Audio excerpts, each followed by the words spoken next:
continue to not be first. Do we do enough? Well, I never shut up about it. It must have been about 16, 17. We nicked their gilt rings. Right, the bouncers gilt rings. This is no good for me. That's the reality. If you want the honest truth, and I see it every day.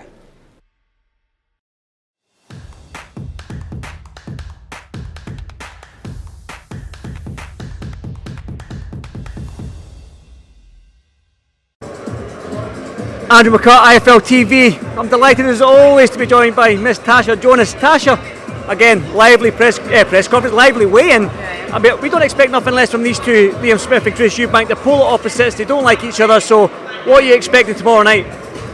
Well, I think Eubank just said he's gonna go for it and produce the fireworks, so we'll see. I think that plays a little bit into Beefy's hands if he does that. See, the thing is, Chris has got this knack for being funny and being inside fighters' mind, but Liam's one of them fighters, you know Liam very well. Can anyone get inside that mind? No, and I think the one thing that you can't really do is outwit a Scouser, because we are naturally quite witty. So yeah, it's all fun and games, but you know, it doesn't. All this out here means nothing. It's in the ring where you've got to back up what you say, and that's where the real games begin. Well, let's talk about when the real game does begin. It's going to be tomorrow night in that MEN arena. Will it be repeat or revenge for Beefy or Chris Eubank? Nah, it's repeat for me. I think the best that he can do is make it last longer. I just don't see how he wins, if I'm honest. Yeah. He's training alongside Beaumac now. Beaumac's obviously Terence Crawford's trainer, trains out there. Is that going to make a difference? Beaumac's only been in that camp 5-6 weeks. Can that make a difference? I mean, he might mentally think it makes a difference, but you know, there's certain habits that you have that when things are tough and hard that you'll always go back to, and can he in 5 weeks get him out of them habits? Probably not. There's still some habits I do that I did when I started at the Rotunda, so you know, it's a big ask, and obviously the camp is, you know, full of, you know, confidence and everything that it should be, because they're coming off a great win for Terence Crawford, but that doesn't necessarily mean it transfers to every fighter. You've got to go in there and do the work. It's all right being around that and getting, you know, tips off him. The best thing for me and Joe's gym is watching the likes of Beefy spar, is watching your Paul Butlers, is watching your Charlie Edwards, is watching all them, because there's little things that I pick up on and think, right, I'll go and do that. So maybe he will do that, but whether it works or not, it doesn't work all the time. And like, you know, you try something that Charlie might do or something, you get here, you think, ooh, we'll try that again. Let's talk about you, because Michaela Myers fighting tomorrow night. I spoke to her and she basically said to me, I'm going to knock Tasha Jonas spark out. I'm joking. She was quite polite, but she did say that she wanted to fight you because she thinks now that 147-pound division is where it's at for women's boxing. She's willing to come up. You're there, you're a two-weight world champion, but going the wrong way. Normally you go up the way, but you're coming down. Would you entertain a fight with Michaela Myers, because you're both sort of like fighting on the same network? Yeah, no, I think it's a fight that's easier to make because we don't have them contractual things, and obviously I think it's a great fight. You know, UK versus US, we all love that. We all love a big show. I think she's a great fighter. I think I personally had her ahead against Baumgardner. I thought she won that fight just about. But I also know the effects and the benefits of growing up and moving up in weight, so it'd be interesting to see how it suits her, because it's okay just going up in weight and people think you train less and eat more, but you know, you've got to carry that weight around and you've got to use it to your physical advantage, which it'll be interesting to see how she's done that. And I think she's done a really sensible thing going in at 147 and not jumping all the way up, because then you're allowing your body to adapt.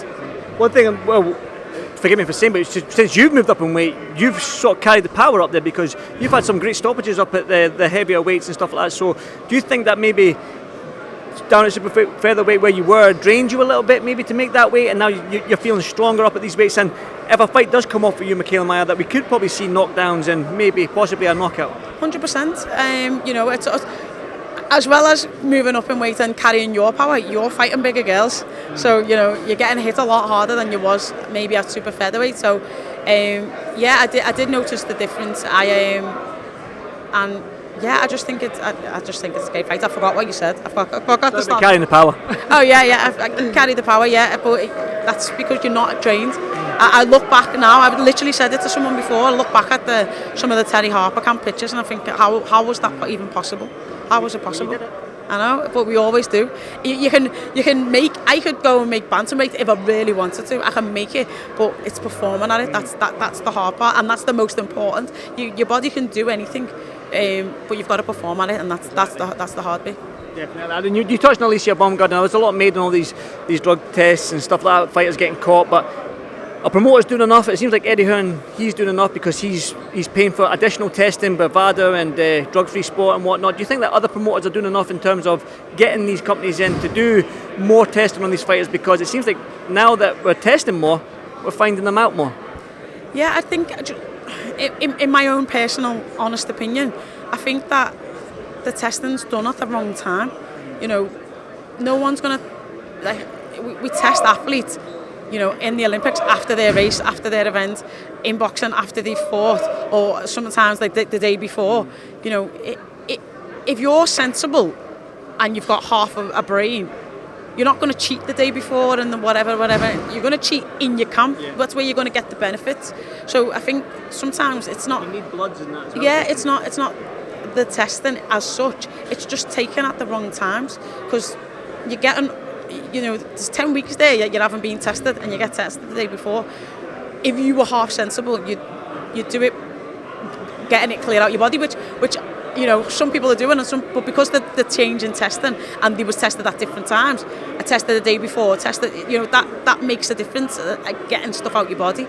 So I don't think that the test, and you know, there's a difference between a hair follicle, a wee sample, and a blood test that you can do. And most tests that we've done is normally urine, which, you know, I'm not no medical expert or anything, but I have heard that the hair follicle one's better, but it's also more expensive, and you know, the testing agencies don't have the funding to keep always doing that for athletes, and you know, some promoters aren't encouraging it and enforcing it on boxers, which, you know, I do think there's probably a whole lot more that are undiscovered, but you know, there is a whole lot of, you know, true athletes that are just doing what their body can naturally do as well. So.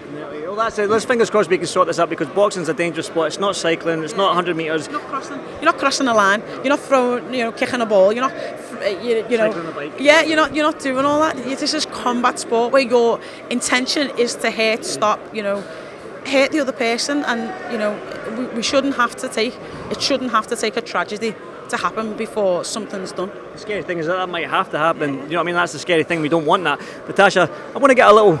If you do fight Michaela Maya, I know you're well spoken, you're polite, you don't like trash talking, but what's going to happen in that fight if that does happen? I win. Simple as.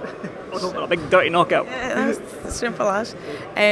You know, I'm very confident in my skills and ability. I'm comfortable at the weight, and yeah, I just think, you know, there's... When I sit there and I commentate on people, I'm, you know, commentating on their you know, everything that they're doing at that moment in time. But when I think that someone's going to be an opponent, I'm looking at them different, because I'm looking for faults, I'm looking for this and that. So maybe tomorrow, yeah, ask me on Sunday, I might have a different opinion. Well, there you go. I will ask. I'll get you straight after the fight. Tasha, it's always a pleasure to speak to my girl, and listen, enjoy the fights tomorrow night. I'm sure you will, and yeah, I'll see you in the next one. Nice one. Thanks, Tasha. Thank you. Choose to not be first. Do we do enough? Well, I never shut up about it. It must have been about 17. We nicked their guilt rings. Right, the bouncer's guilt ring. This is no good for me. That's the reality. If you want the honest truth, and I see it every day,